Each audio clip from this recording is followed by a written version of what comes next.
bagaimana cara untuk mengaktifkan atau mengcustomize Google Classroom dengan menggunakan akun BM400 SCH ID. Jadi teman-teman yang saya hormati, BM400 SCH ID itu merupakan akun yang bisa kita manfaatkan untuk tujuan pembelajaran. Saya sudah kirimkan template yang perlu untuk dibuat customize sesuai dengan mata pelajaran masing-masing. Caranya silakan teman-teman masuk dengan menggunakan akun BM400 SCH ID seperti ini. Lalu klik 9 titik di atas dan cari Google Classroom. Nah, setelah terbuka Google Classroom, maka silakan untuk membuka template yang ada di sini. Nah, template ini akan kita sesuaikan atau akan teman-teman sesuaikan dengan mata pelajaran yang teman-teman ajarkan di sekolah. Nah, pertama kali yang perlu disesuaikan adalah mata pelajaran atau tahun pelajaran dari yang teman-teman ajar. Caranya adalah klik di sini. Nah, detail kelas ini silakan diubah. Misalkan saya mengajar mata pelajaran IPS, maka diketik di kelas 7 misalkan. Nah, kemudian kalau diperlukan deskripsi ini bisa diubah. Lalu bagian tahun pelajaran bisa diubah, ruang dan seterusnya bisa diubah. Nah, kalau menghendaki tetap dan itu dianggap cukup, maka bisa disimpan. Selanjutnya adalah melengkapi tugas kelas. Yang pertama lesson plan ya. Yang kedua buku ajar. Yang ketiga itu modul atau materi-materi yang kita sajikan. Yang keempat adalah alat evaluasi. Nah, untuk melengkapinya seperti ini. Pertama untuk lesson plan, silahkan klik silabus, edit materi, lalu di situ ubah silabus mata pelajarannya, mata pelajaran IPS misalkan. Lalu kita bisa deskripsikan silabusnya. Nah, kalau teman-teman sudah punya silabus di drive gitu ya, atau di file, maka yang paling cepat adalah di file yang biasanya tersimpan di disk masing-masing. Kita klik file, kemudian kita pilih di mana penyimpanan silabusnya, lalu kita klik silabus. Nah, seperti ini. Sehingga nanti kita upload, maka silabus kita sudah kita tambahkan ke Google Classroom. Nah, ini bisa kita posting, kita jadwalkan, atau sementara kita simpan sebagai draft. Nah, jadi silabus kita sudah kita muat di sini. Berikutnya adalah program semester ya. Caranya sama, edit materi, lalu kemudian tambahkan dari file. Nah, kita pilih di mana tempat penyimpanan di harddisk kita, program tahunan ya. Kemudian kita upload, lalu kita simpan dulu sebagai draft, dan program tahunan sudah ada di sini. Yang ketiga adalah RPP ya. RPP itu kita cari di file komputer kita, lalu kita upload RPP. Nah, ini contohnya RPP-nya cuma satu, tetapi teman-teman kalau punya dalam 1 tahun tentu saja lebih dari 1, bisa ditambahkan seluruhnya, bisa diupload seluruhnya gitu ya. Nah, terus kita upload di sini. Nah, lalu kita sementara simpan sebagai draft.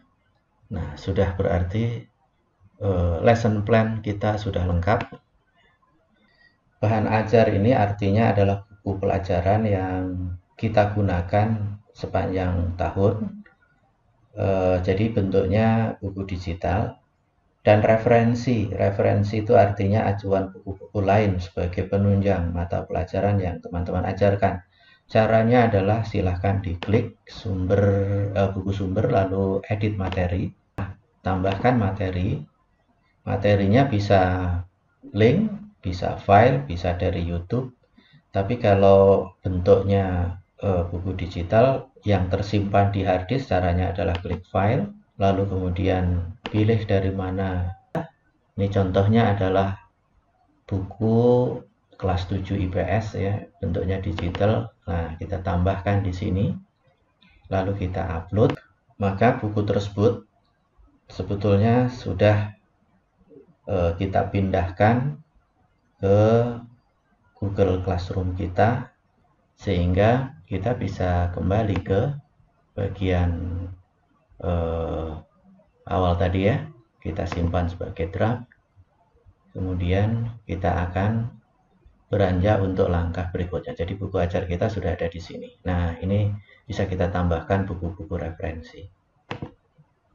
Nah, selanjutnya adalah membahas pertemuan demi pertemuan modul yang akan kita sajikan.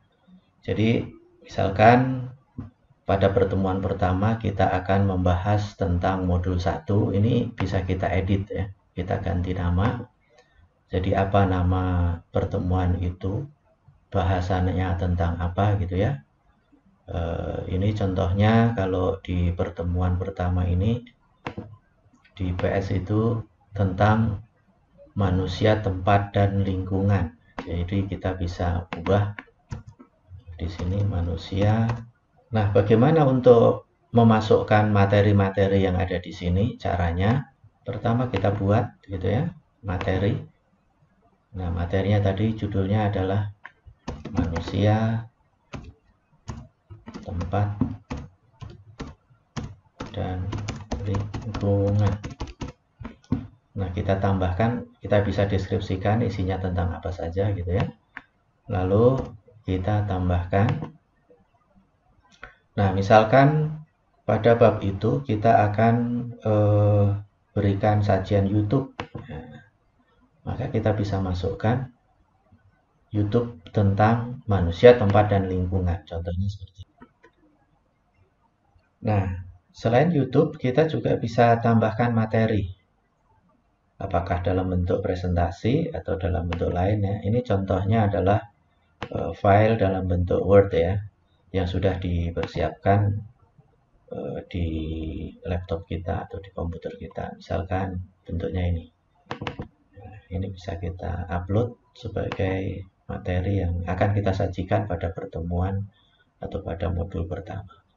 Dan kita bisa tambahkan materi-materi yang lain yang memang kita sajikan atau kita siapkan kepada anak-anak kita. Nah, kita bisa simpan, bisa kita isi kuis atau tes ya.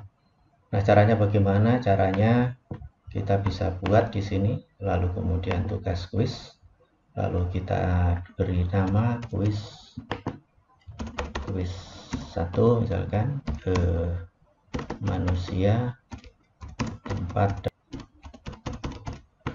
Nah, kita bisa tambahkan kalau kuisnya memang tersedia dalam bentuk file, atau kita bisa buat dari Google Form. Nah, untuk materi ini nanti kita bahas secara tersendiri.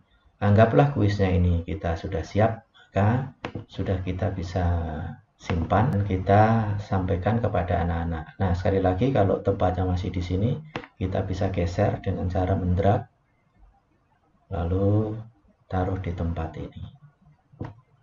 Nah, jadi modul kita isinya materi beserta kuis gitu, atau bisa jadi tugas-tugas yang lain.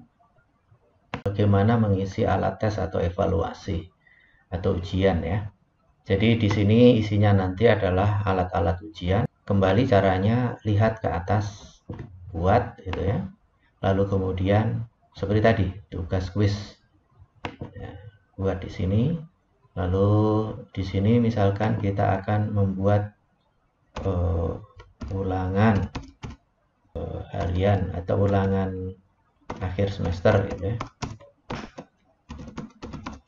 Nah, caranya bisa kita tambahkan dari yang sudah kita miliki. Misalkan ini ulangan, lalu kita upload. Nah, untuk sementara teman-teman filenya di-upload saja ulangan yang sudah ada. Ini sangat penting, nanti bisa kita pakai untuk membuat Google Form di sini. Jadi nanti Google Form bisa kita manfaatkan untuk membuat ulangan, dan fungsinya memang sudah bisa mengacak sehingga cukup baik lah gitu ya. Kita bisa simpan. Nah, kita bisa geser ini di alat tes, nah, di sini. Nah, Dengan demikian, kita sudah memiliki bahan dan alat ajar yang berupa digital. Jadi aset inilah yang akan kita gunakan untuk membuat agar tahun depan kita sudah memiliki perangkat digital dalam pembelajaran. Semoga kita sukses. Amin.